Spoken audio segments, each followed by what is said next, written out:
So guys, welcome to our channel once again. In today's video on our JAMB Chemistry exam revision series, we have here 9 questions to answer on this topic, chemical equilibria. So guys, this video will be all about reverse reaction. So ensure to stay till the end of this video.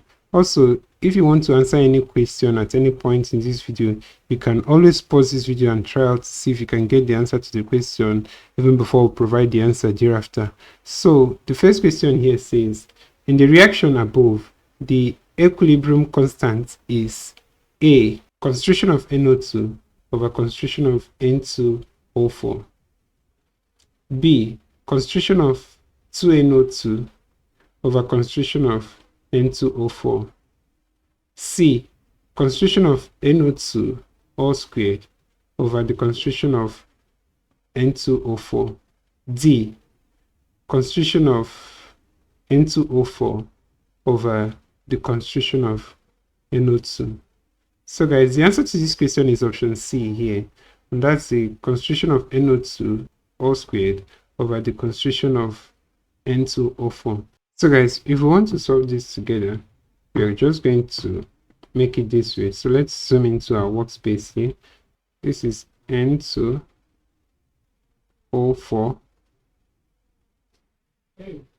gas to yield 2NO2 still gas. So guys, in this equation, the equilibrium constant is going to be, since this is the product, the concentration of the products here is going to be over the concentration of the reactant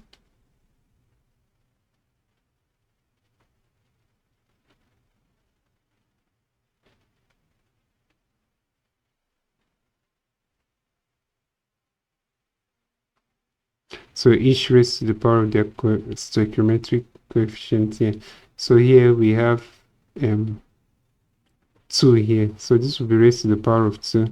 So for this is just 1 and it's nothing.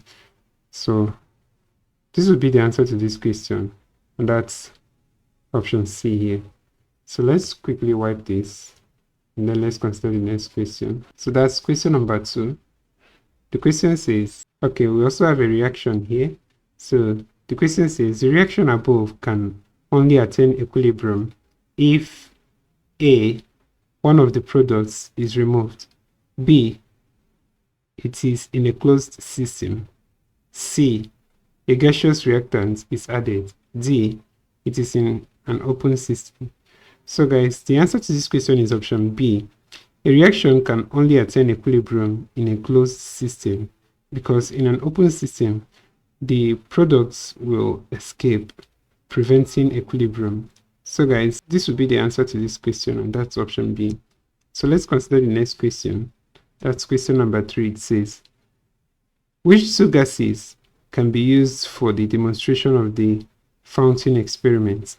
A, SO2 and HCl, B, SO2 and NH3, C, HCl and NH3, D, SO3 and NH3.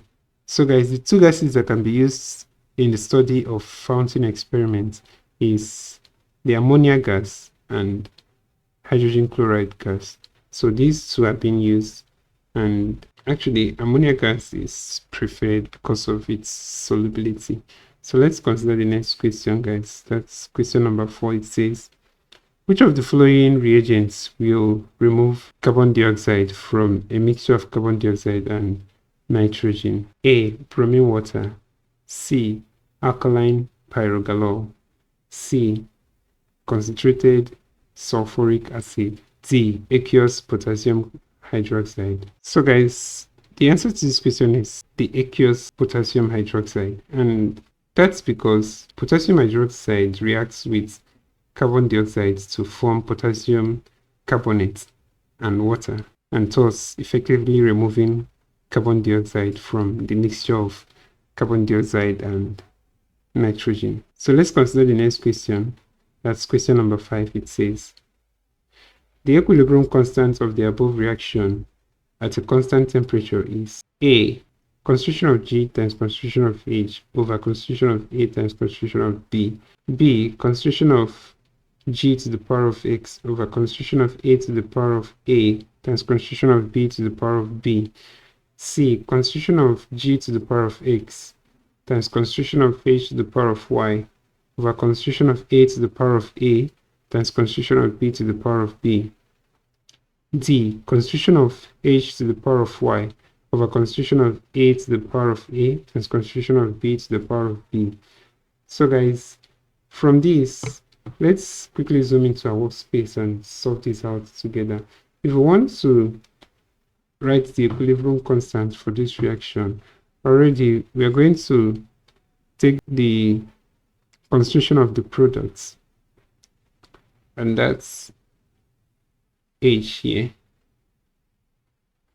So notice that in the product side we have both solid and gas. So guys, but in the calculation of the equilibrium constant, we are not concerned with the solids because the solids will not attain equilibrium. So we are only concerned with the gas molecules here. So the solids will not be included here. So we're going to take the concentration of the product, and then we're going to divide by the concentration of the reactants here. So here we have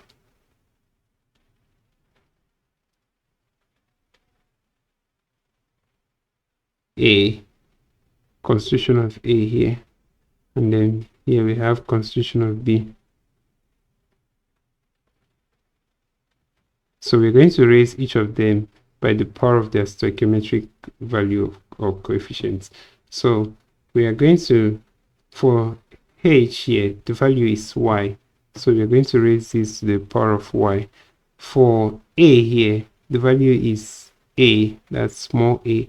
So for B here, the value is still B, that's small b here. So guys, that's the answer to this question. That's H to the power of Y, concentration of H to the power of Y over concentration of A to the power of A times concentration of B to the power of B. So guys, that's it for that question. Go ahead and wipe this, and then let's consider the next question. That's question number 6 here. So guys, the question says, the equilibrium constant K of the reaction above is represented as, so we've seen the reaction here. So guys, always take note that when you have a reaction like this, you don't need to bother yourself about the solids. So you're not going to add the solids while calculating for the equilibrium constant of this reaction. So guys, looking at this, we have iron is solid here, but water is gas. For this, we're just going to take the hydrogen gas and then the water in this. So we're going to zoom into our workspace here, and then here we're going to take the concentration of the products, which is the hydrogen gas here,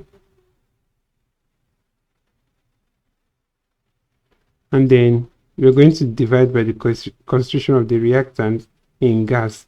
So remember that we have solid and gas here, but then we are going to take only the gas here because we don't want to add the solids here in this equation of the equilibrium constant. So we're going to take the gas, that's water here, water vapor, so that's H2O. So guys, we are going to raise each of these to the stoichiometric value or their coefficients. So this would be raised to the power of 4 because this is 4H2, and then this as well will be raised to the power of 4 because this is 4H2O here. So guys, that would be the answer to this question, and that's option D here. So let's go ahead and wipe this, and then let's consider the next question, guys, and that's question number 7 here. So guys, question number 7 here says, what happens to the reaction above when the hydrogen ion concentration is increased?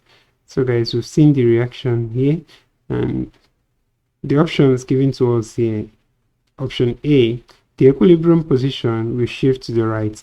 B, the reaction will not proceed. C, more of the products will be formed. D, the equilibrium position will shift to the left. So guys, the answer to this question is option D, and that's the equilibrium position will shift to the left. So if hydrogen ion concentration is increased in this equation of this reaction shown here, the equilibrium position will shift to the left, and this will favor the reverse reaction. So guys, that's it for that question. Let's consider the next question.